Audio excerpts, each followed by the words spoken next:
Hello TET and DSCs friends, welcome to our channel. ఈ వీడియోలో ఆధునిక బోధనా పద్ధతులు ఏంటో చూద్దాం. ఫస్ట్ వన్, క్రీడా పద్ధతి. క్రీడా పద్ధతిని ప్లే వే మెథడ్ అని చెప్పి అంటారు. క్రీడల ద్వారా భాషా అధ్యయనాన్ని సులభతరం చేయవచ్చని తన అనుభవాలను ఆధారంగా చేసుకుని క్రీడా పద్ధతిని ప్రతిపాదించినది కాల్డ్వెల్ కుక్. క్రీడల ద్వారా భాషా అధ్యయనాన్ని సులభతరం చేయవచ్చని తన అనుభవాలను ఆధారంగా చేసుకుని క్రీడా పద్ధతిని ప్రతిపాదించినది కాల్డ్వెల్ కుక్. క్రీడా పద్ధతిని వ్యాప్తి గావించిన వారు గల్లిక్. క్రీడా పద్ధతిని వ్యాప్తి గావించిన వారు గల్లిక్. స్వేచ్ఛగా స్వతంత్రంగా భావాలను వ్యక్తపరిచే మనోల్లాస క్రియాసల్లాపమే క్రీడా అన్నది ఎవరు అంటే గల్లిక్. స్వేచ్ఛగా స్వతంత్రంగా భావాలను వ్యక్తపరిచే మనోల్లాస క్రియాసల్లాపమే క్రీడా అన్నది గల్లిక్. నెక్స్ట్ వన్, క్రీడ అంటే జీవితంలో మున్ముందు దీక్షాభినివేశాలతో ఆచరించదగిన కార్యాలకు సమాయత్తపరిచే పీఠికాప్రాయమైనటువంటి సాధనమే క్రీడ అన్నది కారల్ గ్రూస్. క్రీడ అంటే జీవితంలో మున్ముందు దీక్షాభినివేశాలతో ఆచరించదగిన కార్యాలకు సమాయత్తపరిచే పీఠికాప్రాయమైనటువంటి సాధనమే క్రీడ అన్నది కారల్ గ్రూస్. మానవజాతి తరతరాలు పొందినటువంటి పరిణామ పునరభినయమే శిశు క్రీడలో కనిపిస్తుందని, జాతిలోని క్షుద్ర ప్రవృత్తులు శైశవ దశలో ప్రతి వ్యక్తిలోనూ క్రీడారూపంలో వ్యక్తమయ్యి బహిర్గతమవుతాయి అన్నది ఎవరు అంటే స్టాన్లీ హాల్. మానవజాతి తరతరాలు పొందినటువంటి పరిణామ పునరభినయమే శిశు క్రీడలో కూడా కనిపిస్తుందని, జాతిలోని క్షుద్ర ప్రవృత్తులు శైశవ దశలో ప్రతి వ్యక్తిలోనూ క్రీడారూపంలో వ్యక్తమై బహిర్గతమవుతాయి అన్నది స్టాన్లీ హాల్. నెక్స్ట్ వన్, పిల్లలు సహజంగా ప్రవర్తించేది క్రీడా ప్రాంగణంలోనే కావున అచట్ అనే వారి అభ్యసనానికి కావలసిన పునాదులను నిర్మించాలి అన్నది కిల్ ప్యాట్రిక్. పిల్లలు సహజంగా ప్రవర్తించేది క్రీడా ప్రాంగణంలోనే కావున అచట్ అనే వారి అభ్యసనానికి కావలసిన పునాదులను నిర్మించాలి అన్నది కిల్ ప్యాట్రిక్. నెక్స్ట్ వన్, పిల్లల సంపూర్ణ మూర్తిమత్వ అభివృద్ధికి ఉత్తమ సాధనం క్రీడా పద్ధతి అన్నది ఎవరు అంటే ఫ్రోబెల్. పిల్లల సంపూర్ణ మూర్తిమత్వ అభివృద్ధికి ఉత్తమ సాధనం క్రీడా పద్ధతి అన్నది ఎవరు అంటే ఫ్రోబెల్. నెక్స్ట్ వన్, విద్యార్థులను సమర్థమైనటువంటి భావి జీవన రంగానికి దోహదపడే ఉత్తమ సాధనం క్రీడా పద్ధతి అని అన్నది కారల్ గ్రూస్ అండ్ వాలంటైన్. విద్యార్థులను సమర్థమైనటువంటి భావి జీవన రంగానికి దోహదపడే ఉత్తమ సాధనమే క్రీడా పద్ధతి అని అన్నది Karl Groos and Valentine. Next one, క్రీడల్లో బహిర్గతమయ్యే విద్యార్థులు మానసిక చర్యలను బోధనా విధానంలో వినియోగించుకుంటే తప్పక ఫలవంతం అవుతుంది అని అన్నది పెర్సినన్. క్రీడల్లో బహిర్గతమయ్యే విద్యార్థులు మానసిక చర్యలను బోధనా విధానంలో వినియోగించుకుంటే తప్పక ఫలవంతమవుతుంది అని అన్నది పెర్సినన్. విద్యా విధానాలన్నిటిలో కల్లా క్రీడా పద్ధతి అత్యుత్తమమైనది అన్నది ఎవరు అంటే కాల్డ్వెల్ కుక్. విద్యా విధానాలన్నింటిలో కూడా క్రీడా పద్ధతి అత్యుత్తమమైనది అని అన్నది కాల్డ్వెల్ కుక్.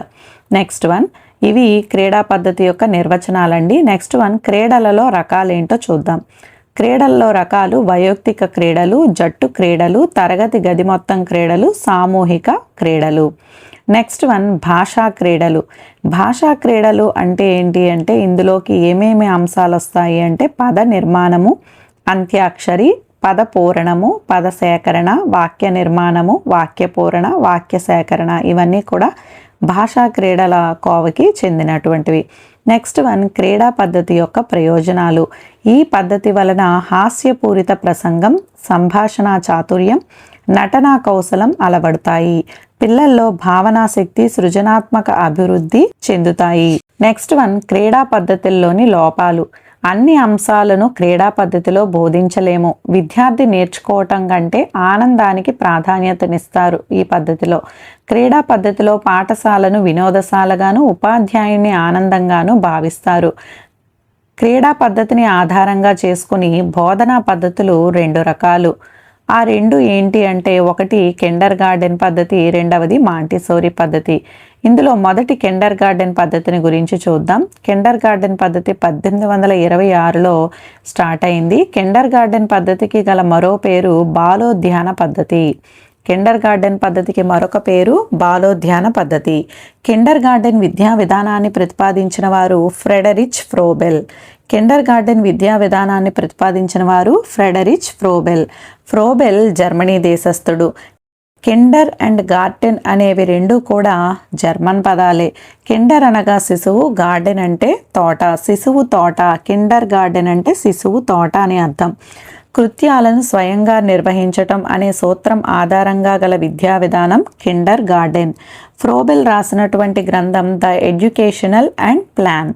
ఫ్రోబెల్ ఉపాధ్యాయుని తోటమాలిగాను, విద్యార్థులను లేత మొక్కలుగాను, పాఠశాలను ఉద్యానవనంగాను పోల్చాడు. ఫ్రోబెల్ ఉపాధ్యాయుని తోటమాలిగాను, విద్యార్థులను లేత మొక్కలుగాను, పాఠశాలను ఉద్యానవనంతో పోల్చాడనమాట. ఈయన రాసినటువంటి గ్రంథం the educational and plan. Next one, Froebel పిల్లల కోసం ఆటలు పాటలతో కూడిన పలు ఉపకరణాలని సిద్ధం చేశాడు. వీటినే ఫ్రోబెల్ కానుకలు అని చెప్పేసి అంటారు. బోధన అభ్యసనంలో బహుమతులను ప్రవేశపెట్టిన వారెవరు అంటే ఫ్రోబెల్. ఇది మోస్ట్ ఇంపార్టెంట్ బిట్ అండి.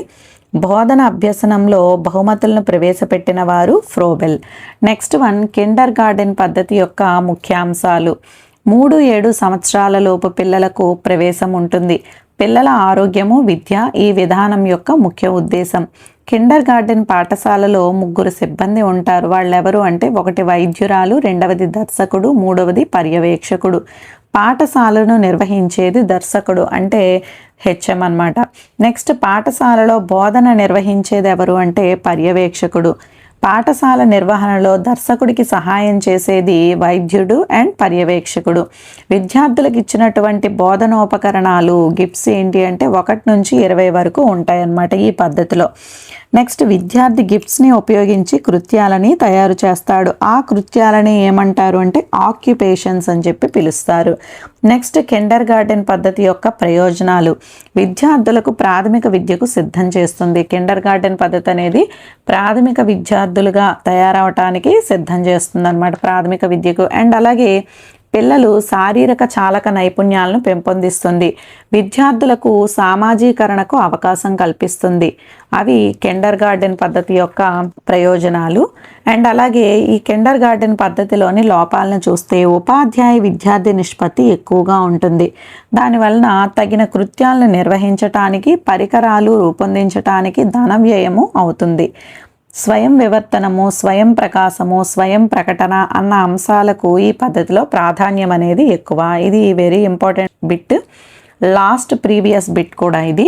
స్వయం వివర్తనము, స్వయం ప్రకాశము, స్వయం ప్రకటన అన్న అంశాలకు ప్రాధాన్యం ఎక్కువగా ఉంటుందన్నమాట ఈ పద్ధతిలో. ఏ పద్ధతి ఇది? కిండర్ గార్డెన్ పద్ధతిలో ఈ అంశాలకు ప్రాధాన్యం ఎక్కువగా ఉంటుంది. నెక్స్ట్ వన్, మాంటిసోరీ పద్ధతి. మాంటిసోరీ పద్ధతి అంటే ఏంటి అంటే మనస్తత్వ శాస్త్రంలోని మనోవికాస దశల ఆధారంగా జనించినటువంటి ఆధునిక పద్ధతియే ఈ మాంటిసోరీ పద్ధతి. ఈ విధానాన్ని రూపొందించింది ఎవరు అంటే మాంటిసోరీ. మాంటిసోరీ ఇటలీ దేశానికి చెందినటువంటి చిన్నపిల్లల మానసిక వైద్య నిపుణురాలు. ఈమె రోమ్ యూనివర్సిటీలో చేసిందనమాట. నెక్స్ట్, మాంటిసోరీ పద్ధతికి గల మరి ఒక పేరు శిశుగృహ పద్ధతి. మాంటిసోరీ పద్ధతికి గల మరొక పేరు శిశుగృహ పద్ధతి. మాంటిసోరీ 1907వ సంవత్సరంలో ఇటలీలో రోమ్ నగరానికి సమీపంలో సోన్ లెరెంజో అనేటటువంటి ప్రాంతంలో ఈ మాంటిసోరీ పాఠశాలను మొట్టమొదట ప్రారంభించారు. మాంటిసోరీ 1907వ సంవత్సరంలో ఇటలీలో రోమ్ నగరానికి సమీపంలో సోన్ లెరెంజో అనేటటువంటి ప్రాంతంలో ఈ పాఠశాలని ప్రారంభించారు. నేడు ప్రపంచవ్యాప్తంగా మాంటిసోరీ పాఠశాలలు AMI association of Montessori internationals పేరుతో 200 పాఠశాలలు ఉన్నాయి. నేడు ప్రపంచవ్యాప్తంగా మాంటిసోరీ పాఠశాలలు AMI association of Montessori internationals పేరుతో 200 పాఠశాలలు ఉన్నాయి. మాంటిసోరీ విధానంలో విద్య అనేది జీవితాంత ప్రక్రియ. మాంటిసోరీ విధానంలో విద్య అనేటటువంటిది జీవితాంత ప్రక్రియ. ఇంద్రియ శిక్షణకు, శాస్త్రీయ దృక్పథానికి అధిక ప్రాధాన్యత ఉంటుంది. ఈ పద్ధతిలో ఇంద్రియ శిక్షణకు, శాస్త్రీయ దృక్పథానికి అధిక ప్రాధాన్యత ఉంటుంది. జ్ఞానేంద్రియాలే విజ్ఞాన సముపార్జనకు సింహద్వారాలు అని అన్నది మాంటిసోరీ. జ్ఞానేంద్రియాలే విజ్ఞాన సముపార్జనకు సింహద్వారాలు అన్నది మాంటిసోరీ. మాంటిసోరీ విద్యా విధానాన్ని ప్రపంచవ్యాప్తం చేసింది గిజుబాయ్ బదేకా. ఇది ఇంపార్టెంట్ బిట్ అండి. మాంటిసోరీ విద్యా విధానాన్ని ప్రపంచవ్యాప్తం చేసినది గిజుబాయ్ బదేకా. మాంటిసోరీ పద్ధతి విద్యారంగంలో ఒక విప్లవాత్మకమైనటువంటి ఆలోచన విధానమని, సామాజిక ఆర్థిక సమస్యలకు పరిష్కారాలను సూచిస్తుందని అభిప్రాయపడినది గిజుబాయ్ బదేకా. మాంటిసోరీ పద్ధతి అనేది విద్యారంగంలో ఒక విప్లవాత్మకమైనటువంటి ఆలోచన విధానమని, సామాజిక ఆర్థిక సమస్యలకు పరిష్కారాలను సూచిస్తుందని అభిప్రాయపడినది గిజుబాయ్ బదేకా. విజ్ఞాన సముపార్జనలో బాలబాలికలు తమకు తాముగా దోష సవరణ చేసుకోవటం అనేది మాంటిసోరీ పద్ధతి. విజ్ఞాన సముపార్జనలో బాలబాలికలు తమకు తాముగా దోష సవరణ చేసుకోవటం అనేది మాంటిసోరీ పద్ధతి. మాంటిసోరీ పద్ధతిలో విద్యార్థులకు ఇచ్చినటువంటి బోధనోపకరణాలనే ఉపదేశాత్మక ఉపకరణాలు అని చెప్పేసి అంటారు. మాంటిసోరీ పాఠశాలలోని విద్యార్థుల శారీరక కృషిని కొలవటానికి ఉపయోగించేదే పిడోమీటర్. ఇది ఇంపార్టెంట్ అండి. మాంటిసోరీ పాఠశాలలోని విద్యార్థుల శారీరక కృషిని కొలవటానికి ఉపయోగించేదే పిడోమీటర్. ఏ విషయం బోధించాలి, ఎంత బోధించాలనే నియమం లేని విధానమే మాంటిసోరీ విధానం. ఏ విషయం బోధించాలి, ఎంత బోధించాలనే నియమం లేని విధానం మాంటిసోరీ విధానం. బాలబాలికలు స్వేచ్ఛగా స్వశక్తిపై ఆధారపడి స్వీయ అభివృద్ధిని పొందే పద్ధతి మాంటిసోరీ పద్ధతి. స్వయం వికాసము, స్వేచ్ఛా స్వాతంత్ర్యాలు, జ్ఞానేంద్రియ ప్రబోధము అనేవి మాంటిసోరీ పద్ధతి యొక్క ప్రధాన ఆశయాలు. స్వయం వికాసము, స్వేచ్ఛా స్వాతంత్ర్యాలు, జ్ఞానేంద్రియ ప్రబోధము అనేవి మాంటిసోరీ పద్ధతి యొక్క ప్రధాన ఆశయాలు. వీడియో కనుక నచ్చితే లైక్ చేయండి, షేర్ చేయండి, సబ్స్క్రైబ్ చేయండి, కామెంట్ చేయటం మర్చిపోవద్దు. అండ్ అలాగే ఈ టాపిక్ ఇవంతా మెథడాలజీ అంతా కంప్లీట్ అయిపోయిన తర్వాత మనకి డిఎస్సిలో ఏవైతే టాపిక్స్ వైజ్ ఇవ్వటం జరుగుతుందో సో ఆ విధంగా నేను టాపిక్ వైజ్ ఆబ్జెక్టివ్ బిట్స్ని అయితే ఇస్తానండి. సో ఈ మెథడాలజీ కంప్లీట్ అయిపోయిన వెంటనే నేను ఆ బిట్స్ కూడా మీకు ఇవ్వటం జరుగుతుంది. కవి పరిచయాలు, ప్రక్రియలు, ఇతివృత్తాలు. సో ఇంతవరకు ఎవరైనా సరే ఇంకా సబ్స్క్రైబ్ చేసుకొని వాళ్ళు ఉంటే ఛానల్ని సబ్స్క్రైబ్ చేసుకోండి. Okay, next 4th one Dalton పద్ధతి. డాల్టన్ పద్ధతిని ప్రవేశపెట్టినది హెలెన్ పార్క్ హార్ట్స్. ఈమె 1919లో అమెరికాలోని మసాచ్యూసెట్స్ స్టేట్స్లోని డాల్టన్ నగరంలో ఒక పాఠశాలను నెలకొల్పింది. డాల్టన్ పద్ధతిని ప్రవేశపెట్టింది హెలెన్ పార్క్ హార్ట్స్. డాల్టన్ పద్ధతికి గల పేర్లు వ్యష్టి పద్ధతి, వ్యక్తిగత పద్ధతి, వయోక్తిక పద్ధతి, నియోజనాల పద్ధతి, నిర్ణయాల పద్ధతి అని చెప్పేసి ఇన్ని రకాల పేర్లు ఉన్నాయి. డాల్టన్ పద్ధతికి గల పేర్లు వ్యష్టి పద్ధతి, వ్యక్తిగత పద్ధతి, వయోక్తిక పద్ధతి, నియోజనాల పద్ధతి, నిర్ణయాల పద్ధతి. ఈ పద్ధతిలో అతి ముఖ్యమైనటువంటి అంశం ఏది అంటే నియోజనాలు ఇవ్వటం. ఇది వెరీ వెరీ ఇంపార్టెంట్ బిట్.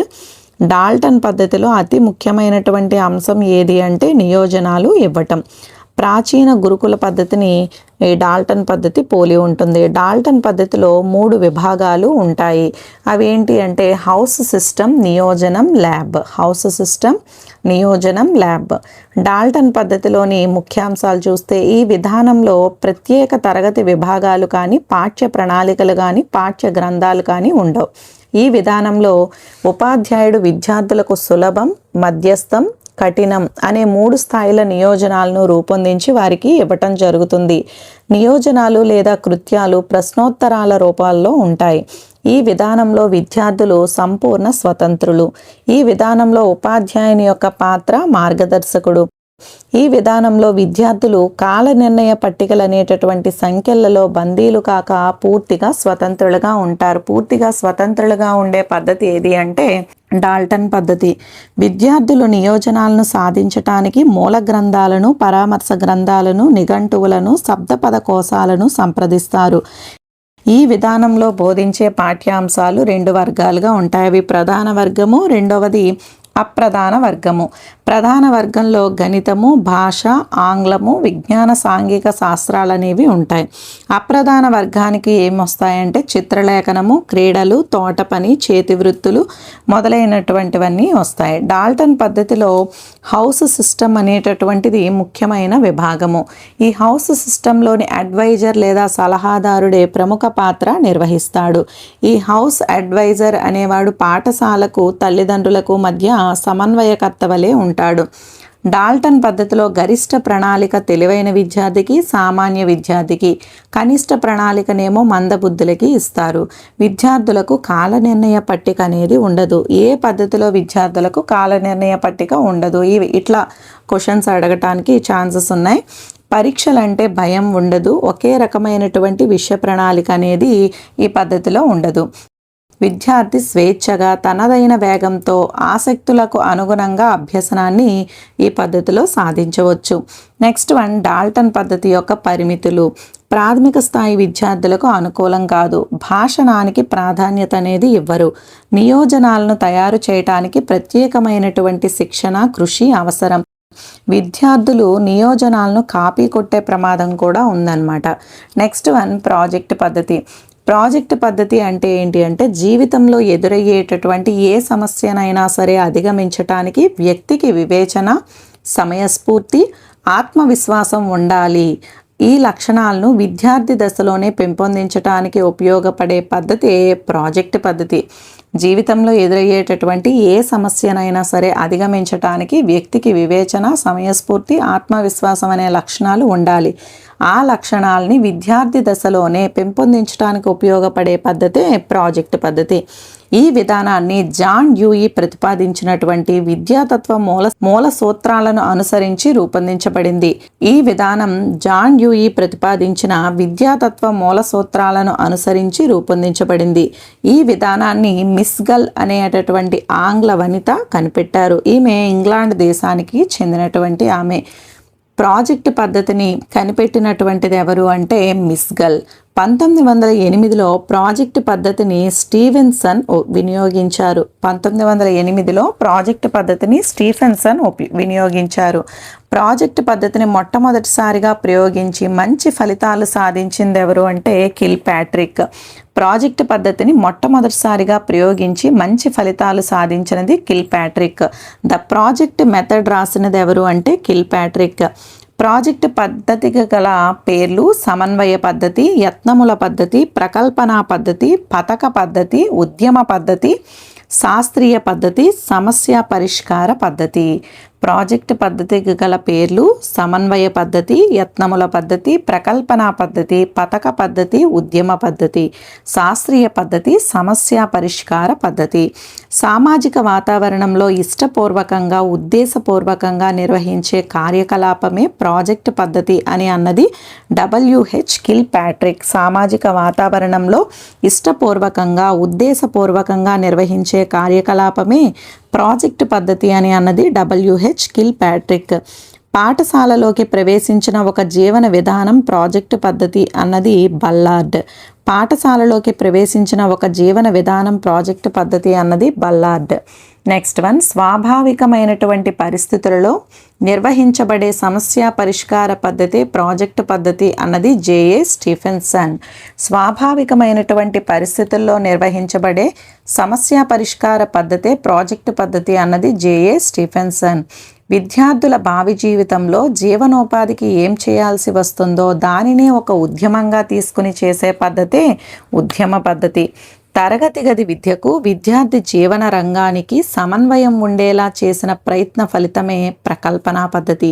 తరగతి గది విద్యకు, విద్యార్థి జీవన రంగానికి సమన్వయం ఉండేలా చేసిన ప్రయత్న ఫలితమే ప్రకల్పనా పద్ధతి. సమస్య పరిష్కారానికి పెద్దపీట వేసినటువంటి పద్ధతి ప్రాజెక్ట్ పద్ధతి. విద్యార్థుల పని అనుభవానికి అధిక ప్రాధాన్యం ఇచ్చినటువంటి పద్ధతి కూడా ప్రాజెక్ట్ పద్ధతి. విద్యార్థులు ఏ విధానంలో స్వానుభవం మీద ఆధారపడి విద్యార్జన చేస్తారు అంటే ప్రాజెక్ట్ పద్ధతి మీద ఆధారపడి విద్యార్జన చేస్తారు. ఏ పద్ధతిలో విద్యార్థులు పొందే జ్ఞానం కేవలం జ్ఞానం కాక అనుభవపూర్వక జ్ఞానమై ఉంటుంది అంటే ప్రకల్పనా పద్ధతిలో. ఏ పద్ధతిలో విద్యార్థులు పొందే జ్ఞానం కేవలం జ్ఞానం కాక అనుభవపూర్వకంగా జ్ఞానమై ఉంటుంది అంటే అది ప్రకల్పనా పద్ధతి. ప్రస్తుతం అమల్లో ఉన్నటువంటి కాల నిర్ణయ పట్టికలు ప్రకల్పనా పద్ధతి అమలుకు సరిపోవు. నెక్స్ట్, ప్రాజెక్ట్ పద్ధతి యొక్క సోపానాలు చూస్తే ఫస్ట్ వన్, విద్యార్థులకు ప్రాజెక్ట్ ఎంపికకు తగిన వాతావరణాన్ని కల్పించటం. రెండవది, ప్రాజెక్ట్ లేదా సమస్య పరిష్కార మార్గాన్ని చర్చించాలి. మూడవది, ప్రణాళిక రచన. నాలుగవది, ప్రణాళికను అమలుపరచటం. 5, ఫలితాలను క్రోడీకరించుట. 6వది, నివేదికలను సమర్పించటం. ప్రాజెక్ట్ పద్ధతిలో సూత్రాలు తెలిసిన విషయం నుండి తెలియని విషయాన్ని బోధించటము, సరళత నుండి సంక్లిష్టత, మూర్తం నుండి అమూర్తము, ఉదాహరణ నుంచి సూత్రం రాబట్టడం అనేవి ఈ ప్రాజెక్ట్ పద్ధతిలోని సూత్రాలు. ప్రాజెక్ట్లో రకాలు సామాన్య ఉద్యమాలు, సంకీర్ణ ఉద్యమాలు. ఒకే కోణంలో ఆలోచించి తక్కువ సమయంలో పూర్తి చేసే ఉద్యమాలే సామాన్య ఉద్యమాలు. ఉదాహరణకి పద్యపఠనం మొదలైనవి. అదేవిధంగా సంకీర్ణ ఉద్యమాలు అంటే ఏంటంటే అనేక కోణాలలో ఆలోచించి ఎక్కువ సమయం లేదా సంవత్సరం పొడవునా నిర్వహించే ఉద్యమాలే సంకీర్ణ ఉద్యమాలు. ఉదాహరణకి పొలం పని, పోస్ట్ ఆఫీస్ పని, క్యాంటీన్ నడపటం, ఇటువంటివన్నీ కూడా. నెక్స్ట్ వన్, కిల్పాట్రిక్ ఉద్యమాలను 4 రకాలుగా విభజించారు. మొదటిది సమస్య పరిష్కార ఉద్యమాలు. సమస్యను గుర్తించి వాటి పూర్వాపరాలు చర్చింపచేసి పరిష్కారం చూపించే ఉద్యమాలే సమస్య పరిష్కార ఉద్యమాలు. అలాగే నెక్స్ట్ వన్, పునర్నిర్మాణ ఉద్యమాలు. పునర్నిర్మాణం అంటే పేరులోనే ఉంది కదండి, తిరిగి నిర్మించగలగటం, తిరిగి నిర్మించగలిగినటువంటి ఉద్యమాలు. ఉదాహరణకి పద్యాలు వల్లివేయటం, పాఠశాలకు రంగు వేయటం, ఇటువంటివన్నీ కూడా పునర్నిర్మాణ ఉద్యమాలు. నెక్స్ట్ వన్, సౌందర్యాత్మక ఉద్యమాలు. బాహ్య అంతర్ సౌందర్యం మొదలైన అంశాలకు చెందినటువంటిది. ఉదాహరణకి కవితా ప్రశంస, రచనలు చేయటం, ఇవన్నీ కూడా సౌందర్యాత్మక ఉద్యమాలు. ఇక్కడ మీకు క్వశ్చన్ ఎట్లా అడుగుతారు అంటే ప్రాజెక్ట్ పద్ధతిలో రచనలు చేయటం అనేటటువంటిది ఏ ఉద్యమానికి సంబంధించినది? ఆప్షన్స్లో అయితే సౌందర్యాత్మక ఉద్యమం, నిర్మాణాత్మక ఉద్యమం, పునర్నిర్మాణ ఉద్యమం ఇట్లా ఇవ్వటానికి ఛాన్సెస్ ఉన్నాయి ఈ బిట్స్. నెక్స్ట్ వన్, నిర్మాణాత్మక ఉద్యమాలు లేదా నమూనా ఉద్యమాలు.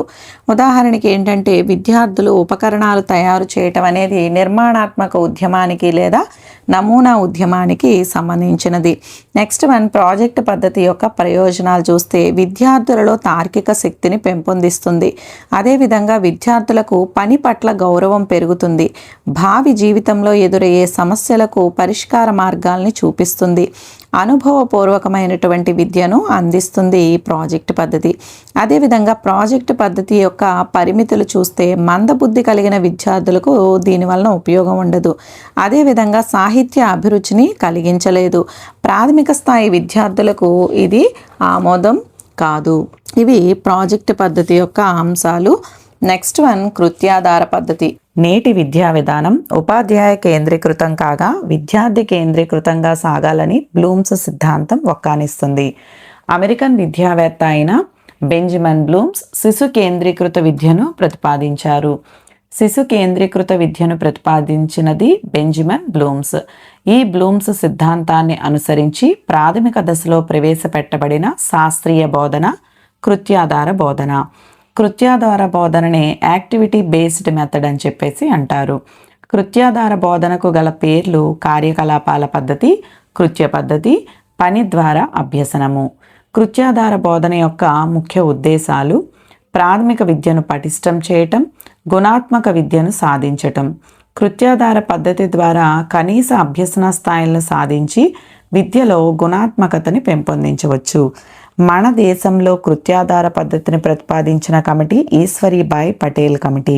మన దేశంలో కృత్యాధార పద్ధతిని ప్రతిపాదించిన committee Eshwari Bai Patel committee. SUPW అంటే socially useful productive work. So దీన్ని ఈశ్వరీబాయి పటేల్ కమిటీ సిఫార్సు చేసిందనమాట. మన రాష్ట్రంలో కృత్యాధార బోధన అమలుకు కృషి చేసినటువంటి సంస్థ APEP, Andhra Pradesh primary education programme. So ఈ మన రాష్ట్రంలో కృత్యాధార బోధన అమలుకు కృషి చేసినటువంటి సంస్థ APEP. ప్రాథమిక స్థాయిల్లో కృత్యాధార పద్ధతిని అనుసరించి జరిపే బోధన సత్ఫలితాలనిచ్చి విద్యార్థుల సర్వాంగన వికాసానికి తోడ్పడుతుందని నొక్కి చెప్పినటువంటి కమిటీ 1986 జాతీయ విద్యా విధానం. ప్రాథమిక స్థాయిల్లో కృత్యాధార పద్ధతిని అనుసరించి జరిపే బోధన సత్ఫలితాలనిచ్చి విద్యార్థుల సర్వాంగన వికాసానికి తోడ్పడుతుందని నొక్కి చెప్పినటువంటి కమిటీ 1986 జాతీయ విద్యా విధానం. కృత్యాధార బోధన యొక్క సోపానాలు. ఫస్ట్ వన్, విషయ విశ్లేషణ. సెకండ్ వన్, లక్ష్య స్పష్టీకరణలు, విద్యార్థి సాధించాల్సిన సామర్థ్యాలు. థర్డ్ వన్, కృత్యాలు, వైయక్తిక, జట్టు, తరగతి కృత్యం. ఫోర్త్ వన్, బోధన అభ్యసన సామాగ్రి. ఫిఫ్త్ వన్, మూల్యాంకనం. సిక్స్త్ వన్, ఉపాధ్యాయుడి అభిప్రాయాలు. నెక్స్ట్ వన్, కృత్యాధార పద్ధతిలో భాషా బోధన. భాష అభ్యసన చురుకుగా సాగుతుంది. కృత్యాలలో పాల్గొనే క్రమంలో విద్యార్థులు పరిశీలించటం, అన్వేషించటం, నేర్చుకోవటం చేస్తారు. భాషా బోధనలో పిల్లల ద్వారా నిర్వహించదగిన కృత్యాలు కథలు, పద నిర్మాణం, వాక్య నిర్మాణం, వివిధ ప్రక్రియల పఠనం, నాటకీకరణ, స్వీయ రచన. కృత్యాధార పద్ధతిలో ఎపెప్ 6 సూత్రాల కార్యక్రమం ఏంటో చూద్దాం. ఇందులో ఉన్నటువంటి ఎపెప్లో 6 సూత్రాలు ఏంటో చూద్దాం. ఉపాధ్యాయులే స్వయంగా అభ్యసన కృత్యాలని ఏర్పాటు చేయాలి. క్రియలు, అన్వేషణ, ప్రయోగాల ద్వారా విద్యార్థులు అభ్యసనాన్ని ప్రోత్సహించాలి. థర్డ్ వన్, వ్యక్తిగత, జట్టు, పూర్తి తరగతి పనిని అభివృద్ధి పరచాలి. ఫోర్త్ వన్, వయోక్తిక భేదాలను దృష్టిలో తగిన అభ్యసన కృత్యాలను రూపొందించాలి. ఫిఫ్త్ వన్, కృత్య నిర్వహణకు స్థానిక వనరులను వినియోగించాలి. సిక్స్త్ వన్, విద్యార్థులు చేసినటువంటి కృత్యాలను చక్కగా తరగతి గదిలో ప్రదర్శించాలి. ఇవండి ఎపెప్ 6 సూత్రాల కార్యక్రమం. నెక్స్ట్, ఎపెప్ కార్యక్రమానికి ఆర్థిక సహకారం అందించినది ఓడిఏ, ఓవర్సీస్ డెవలప్మెంట్ ఏజెన్సీ, ఇది ఇంగ్లాండ్. నెక్స్ట్, కృత్యాధార పద్ధతికి ఆద్యుడు డేవిడ్ హార్స్బర్గ్. డేవిడ్ హార్స్బర్గ్ బ్రిటన్ దేశానికి చెందినటువంటి వాడనమాట. నెక్స్ట్, కర్ణాటకలోని సిల్బాగ్ అనేటటువంటి ప్రాంతంలో పాఠశాలను ఏర్పాటు చేసి కృత్యాధార పద్ధతిలో ఈయన బోధన చేశాడు. కృత్యాధార పద్ధతికి ఆద్యుడు డేవిడ్ హార్స్బర్గ్. ఇది ఇంపార్టెంట్ అండి. నెక్స్ట్ వన్, కృత్యాల నిర్వహణ. వ్యక్తిగత కృత్యం అంటే పఠనము, లేఖనము. జట్టు కృత్యం అంటే పదాల సేకరణ, పదాల కూర్పు. థర్డ్ వన్, తరగతి కృత్యము లేదా సమూహ కృత్యము అంటే పాఠశాల వార్షికోత్సవం కానీ, సాహిత్య సమావేశాలు కానీ, ఇవన్నీ కూడా ఈ కృత్యాల కిందకి వస్తాయి. నెక్స్ట్, కృత్యాలు రకాలు చూస్తే ఫస్ట్ వన్, శోధనా కృత్యం. అన్వేషణాత్మకంగా సాగే కృత్యాన్ని శోధనా కృత్యం అని అంటారు, పేరులోనే ఉంది కదండి. నెక్స్ట్, కొత్త విషయాలు కనుగొనాలని ఆసక్తి గల విద్యార్థులు ఇందులో పాల్గొంటారు. ఉదాహరణకి సమాచార సేకరణ, వస్తువుల సేకరణ, ఇవన్నీ కూడా శోధన కృత్యంలోకి వస్తాయి. నెక్స్ట్ వన్, నిర్మాణ కృత్యం. లో కాస్ట్ అండ్ నో కాస్ట్ అనే అంశం ప్రాతిపదికగా వ్యర్థమైన పడేసిన పదార్థాల నుండి తక్కువ వెల కలిగిన వస్తువులు, వస్తు సామాగ్రి సేకరించి నిర్మాణాన్ని చేస్తారనమాట. సో ఎక్కువగా ఇదే అందరూ కూడా యూజ్ చేస్తారండి, low cost and no cost. Next one, ప్రదర్శనా కృత్యం. శోధన ద్వారా సేకరించిన సమాచారంతో, వస్తువులతో కృత్యాలను నిర్మించి తరగతి గదిలో ప్రదర్శించడం అనమాట.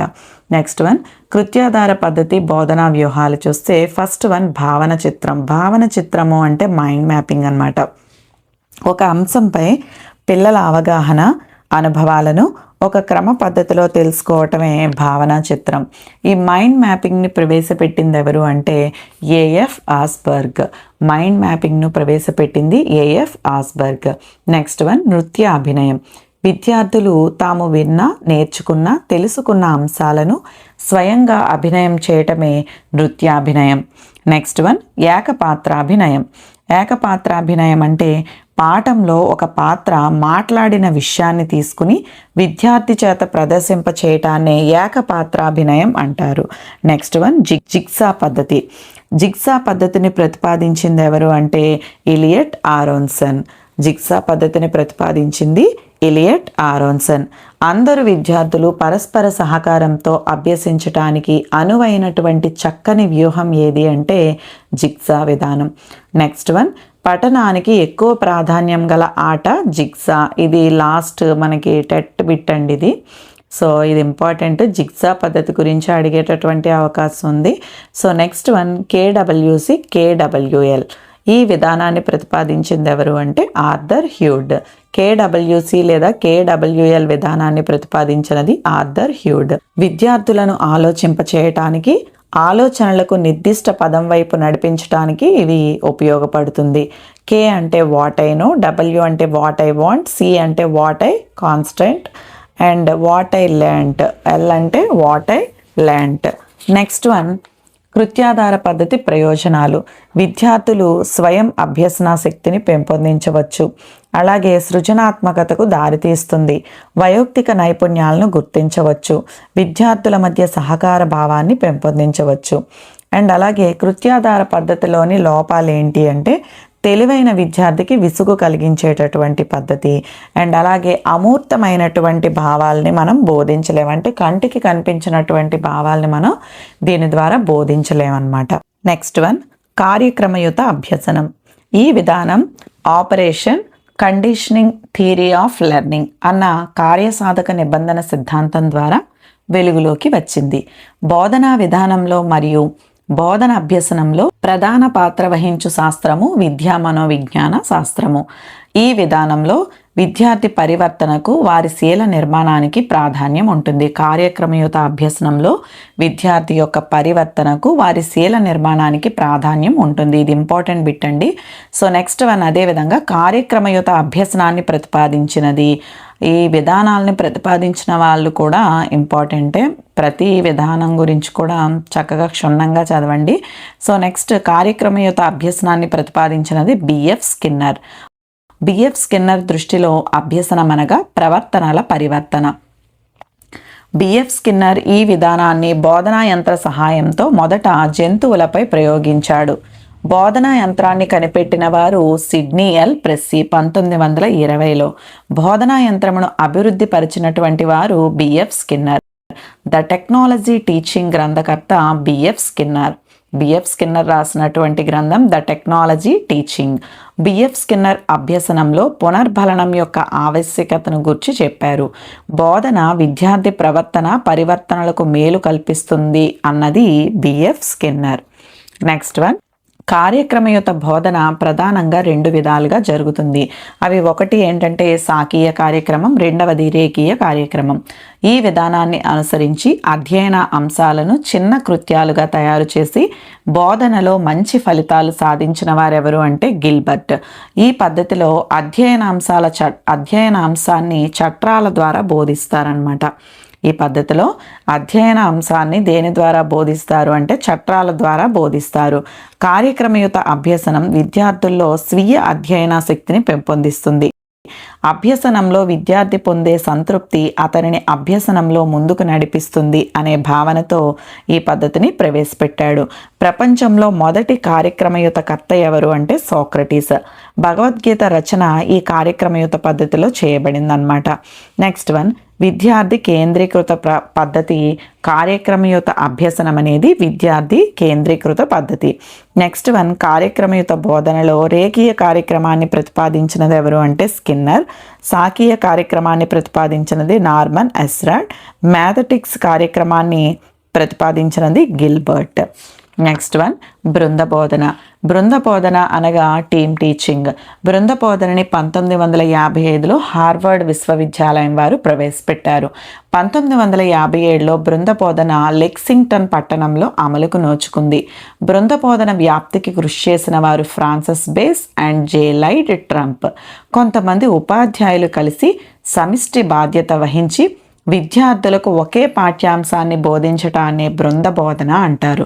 బృంద బోధన వల్ల ఉపాధ్యాయుల మధ్య సంయుక్త బాధ్యత, పరస్పర సహకార భావము పెంపొందుతాయి. వైవిధ్యమైనటువంటి బోధనా నైపుణ్యాలతో ఒకరికంటే ఎక్కువ మంది ఉపాధ్యాయులు కలిసి బాగా ఆలోచించి బోధనలు నిర్వహించి సత్ఫలితాలు సాధించగల వ్యూహమే బృంద బోధన అన్నది కార్లో ఎప్సన్.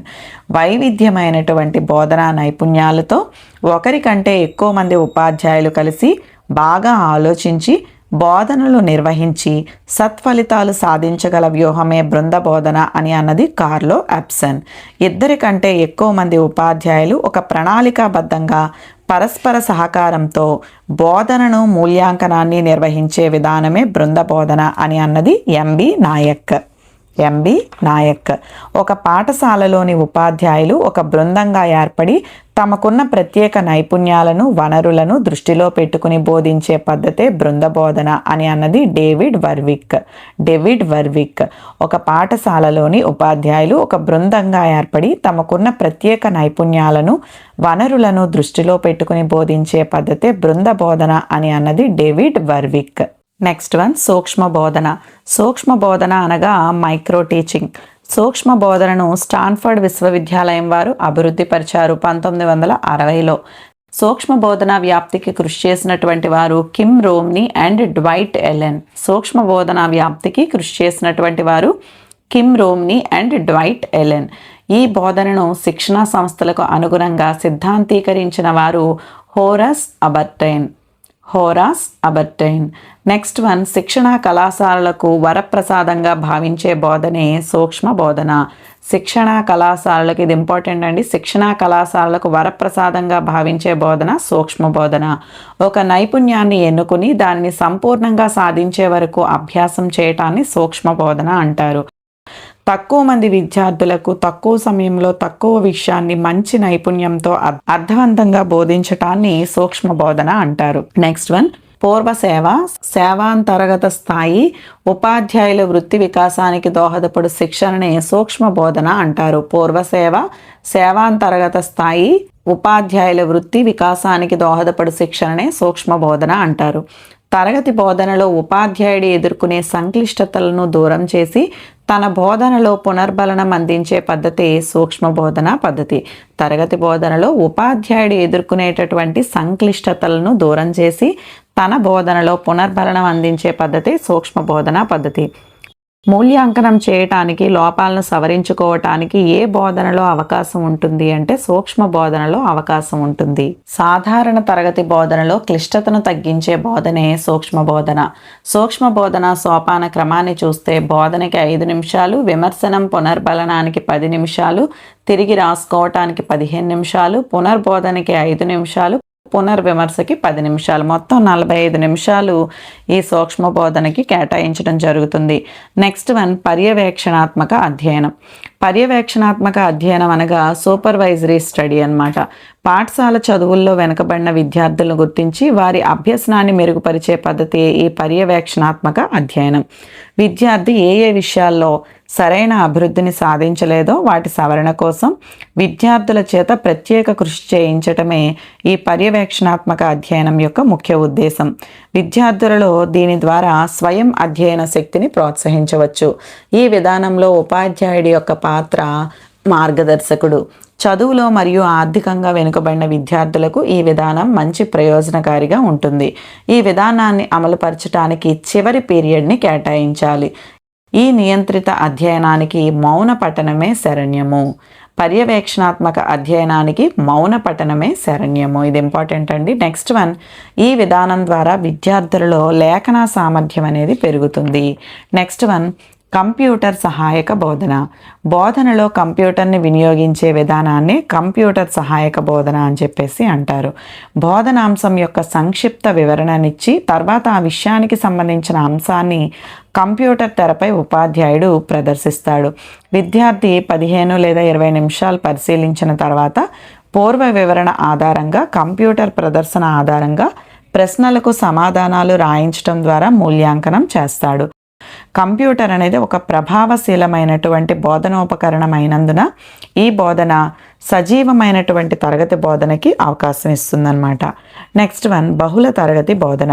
ఒక ఉపాధ్యాయుడు 1 కన్నా ఎక్కువ తరగతులకు బోధించాల్సిన అవసరం ఏర్పడినప్పుడు అతడు అనుసరించే పద్ధతే బహుళ తరగతి బోధన. విద్యార్థుల యొక్క వయోపరిమితులు, అభ్యసన స్థాయిలు, అలాగే బోధనా విషయాలు వేరువేరుగా భిన్నమైనటువంటి వాతావరణంలో నిర్వహించే బోధనే బహుళ తరగతి బోధన. బహుళ తరగతి బోధనలో ముఖ్యమైనవి ఏంటి అంటే స్థల వినియోగము, తరగతి గదిలోని గోడల యాజమాన్యము, సమయ యాజమాన్యము, ఇవన్నీ కూడా బహుళ తరగతి బోధనలో ముఖ్యమైనటువంటి అంశాలు. నెక్స్ట్ వన్ ఏంటంటే 1 గంట కాలంలో 20 నిమిషాలు ఒక్కో తరగతికి ప్రత్యక్ష బోధనను, మిగతా 40 నిమిషాలు మానిటర్ సహాయం లేదా స్వయం అభ్యసనానికి కేటాయించవచ్చు. ఉపాధ్యాయుడే స్వయంగా నిర్ణీత వ్యవధిలో అంటే సుమారు 20 నిమిషాలలో బోధన అనేది నిర్వహించటమే ప్రత్యక్ష బోధనా పద్ధతి. ఉపాధ్యాయులకు చేదోడు వాదోడుగా ఉంటూ అందరు విద్యార్థుల మన్ననలను చూరగొంటూనే తన అభ్యసనాన్ని కూడా సమర్థం చేసుకోగలిగేదే మానిటర్. ఒక విద్యార్థి మరో విద్యార్థికి కానీ అందరి విద్యార్థులకు కానీ బోధించే సన్నివేశమే సమవయస్కుల బోధన. నెక్స్ట్, అభ్యసనంలో విద్యార్థులకు గల సందేహాలను ఉపాధ్యాయుల నుంచి కానీ సహ విద్యార్థుల నుంచి కానీ మానిటర్ నుంచి కానీ తీర్చుకుని అభ్యసన లబ్ధి పొందగలిగినటువంటి పద్ధతే స్వయం అభ్యసన పద్ధతి. నెక్స్ట్ వన్, విద్యార్థులు పాఠ్యపుస్తకాలతో పాటు ఇతర కథలు, గేయాలు, అలాగే పుస్తకాలను, ఉపవాచకాలను చదువుకునే పద్ధతే అనుబంధ పఠన పద్ధతి. విద్యార్థులకు క్షేత్ర పర్యటనలు ఏర్పాటు చేయటం ద్వారా వారిలో పరిశీలనా శక్తి పెరుగుతుంది. విద్యార్థులకు ఇటువంటి బిట్స్ ఎట్లా ఇస్తాడు అంటే విద్యార్థులకు పరిశీలన శక్తి పెరగటానికి చేయాల్సినటువంటివి ఏంటి? ఆప్షన్స్ క్షేత్ర పర్యటనలు, లేదంటే ప్రయోగశాల, ఇటువంటివి ఈ విధంగా ఇవ్వటం జరుగుతుందన్నమాట. సో పరిశీలన శక్తి పెరగాలి అంటే క్షేత్ర పర్యటనలు అనేవి ఏర్పాటు చేస్తే విద్యార్థులలో పరిశీలన శక్తి అనేది పెరుగుతుందన్నమాట. నెక్స్ట్ వన్ ఏంటి అంటే డిజిటల్ కంటెంట్ తయారీ. డిజిటల్ కంటెంట్ తయారీలో పాయింట్స్ చూద్దాం. అత్యాధునిక బోధనా వ్యూహాల్లో ఇది ఒకటి. ఈ విధానాన్ని ఏమంటారు అంటే కంప్యూటర్ యాడెడ్ లెర్నింగ్ అని అంటారు. ఉపాధ్యాయుడు తాను బోధించవలసినటువంటి ఏదైనా పాఠ్యాంశాన్ని ఎంపిక చేసుకుని దానికి పాఠ్య పథకాన్ని రూపొందిస్తాడు. కంప్యూటర్లోని నెట్ ఆధారంగా పాఠ్యాంశంలోని స్థిర చిత్రాలుగా చూపించే చిత్రాలు ఎంపిక చేసుకుంటాడు. విద్యార్థి కేంద్రీకృత విద్యా ఉపగమనాన్ని ఆధారంగా విషయ వినిమయానికి అనుసరణలో ఉండేటటువంటి వ్యూహాలేంటో ఇప్పుడు చూద్దాం. ఫస్ట్ వన్ కార్యశిబిరం అంటే వర్క్షాప్. విద్యార్థులు నిర్దిష్టమైనటువంటి పనిలో నిమగ్నం అవటం ఈ పద్ధతిలో ముఖ్యమైనది. వస్తువులను పరికరాలను సమకూర్చుకుని విద్యార్థులు నిర్మాణాత్మక సృజనాత్మక కృత్యాలలో పాల్గొంటారు. వ్యక్తిగత జట్టు కృత్యాలుగా కానీ పూర్తి తరగతి కృత్యంగా కానీ ఈ కార్యశిబిరాన్ని నిర్వహించవచ్చు. బోధన అభ్యసన కృత్యాలను పరికరాలను ప్రణాళికలను నివేదికలను విద్యార్థులు పరస్పర చర్చల ద్వారా రూపొందిస్తారు. నెక్స్ట్ వన్ సదస్సు సెమినార్స్. ఇది ఒక రకమైనటువంటి జట్టు చర్చ. ఎంపిక చేసిన అంశాల్లో ఆహ్వానింపబడిన జట్టు కానీ వ్యక్తి కానీ తాము రూపొందించిన చర్చాపత్రాన్ని సదస్సుతో వేదికపై సమర్పిస్తారు. ఇది seminar. And next one symposium. స్నేహపూరిత వాతావరణంలో ఈ విషయాన్ని చర్చిస్తారు. వివాదాస్పదమైనటువంటి సమస్యలపై ఉండే చర్చలు ఎందులో ఉంటాయి అంటే సింపోజియంలో ఉంటాయి. వివాదాస్పదమైనటువంటి సమస్యలపై చర్చలు ఉండేటటువంటి వ్యూహం ఏది అంటే సింపోజియం. నెక్స్ట్ వన్ ప్యానెల్ చర్చ. ప్యానెల్ డిస్కషన్ అంటే 3 లేదా 6 వ్యక్తులను ప్యానెల్గా ఎంపిక చేసి ఏదైనా అంశంపై ప్యానెల్ సభ్యులు తమ అభిప్రాయాలను వ్యక్తీకరిస్తారు. నెక్స్ట్ వన్ సారూప్య విధానం సిమ్యులేషన్. లేనిది ఉన్నట్లు నటించటం ఇందులో కనిపిస్తుంది. ఇది అనుభవపూర్వక అభ్యసనం అన్నమాట. తప్పులు చేయటం సహజం, అది అవసరం కూడా అనే భావన ఈ విధానానికి ఆధారం అన్నమాట. ఇవండి మీకు ఆధునిక బోధనా పద్ధతులు. నెక్స్ట్ వీడియోలో ప్రాచీన బోధనా పద్ధతులు ఏంటో నెక్స్ట్ వీడియోలో చూద్దాం. వీడియో కనుక నచ్చితే లైక్ చేయండి, షేర్ చేయండి, సబ్స్క్రైబ్ చేయండి, కామెంట్ చేయటం మర్చిపోకండి. Thank you. తర్వాత వీడియోలో మళ్ళీ కలుద్దాం. ఈ వీడియో కనుక మీకు నచ్చినట్లయితే లైక్ చేసి షేర్ చేసి సబ్స్క్రైబ్ చేయండి. Thank you.